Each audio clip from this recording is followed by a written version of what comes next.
या क्षणाची सर्वात मोठी बातमी प्रयागराजमधून कुंभमेळ्यामध्ये पुन्हा सिलेंडरचा स्फोट झालेला आहे। खालिस्तानी जिंदाबाद फोर्स दहशतवादी संघटनेने या संदर्भातली जबाबदारी स्वीकारली। या आधी जो स्फोट झालेला होता त्या संदर्भात ही मोठी बातमी समोर येते आहे। खरं तर त्या प्रकरणी अपडेट समोर येते आहे। भीषण आग लागलेली होती। खालिस्तानी जिंदाबाद फोर्स दहशतवादी संघटनेने जबाबदारी स्वीकारली आहे। अधिकचे अपडेट घेऊयात आमचे प्रतिनिधी प्रमोद जगताप यांच्याकडून। प्रमोद, आपण पाहतोय जो स्फोट झाला, भीषण आग लागली, मोठं नुकसान झालं, त्याची जबाबदारी आता खालिस्तान्यांनी स्वीकारली। सविस्तर अपडेट या संदर्भात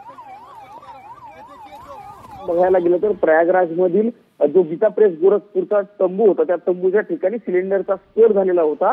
तो स्फोट असं बोललं जात होतं की शॉर्ट सर्किट झाला असावा, मात्र आता नवीन माहिती समोर आलेली आहे। त्या माहितीनुसार खालिस्तानी जिंदाबाद फोर्स या दहशतवादी संघटनेनं आणि हा स्फोट घडवून आणलेला होता अशा पद्धतीची जबाबदारी जी आहे ती स्वीकारलेली आहे। सगळ्यात महत्त्वाचा मुद्दा सांगायला गेलं सेजल तर या संघटनेनं म्हणजे खालिस्तानी जिंदाबाद फोर्स या संघटनेनं काही माध्यम संस्थांना मेल पाठवलेले आहेत आणि त्यात सांगितलेलं आहे की पिलीभीत मध्ये जी बनावट चकमक झाली होती त्या चकमकीचा हा बदला आणि कुंभमेळ्यामध्ये घेतला अशा पद्धतीची माहिती मेलमध्ये त्या देण्यात आलेली आहे।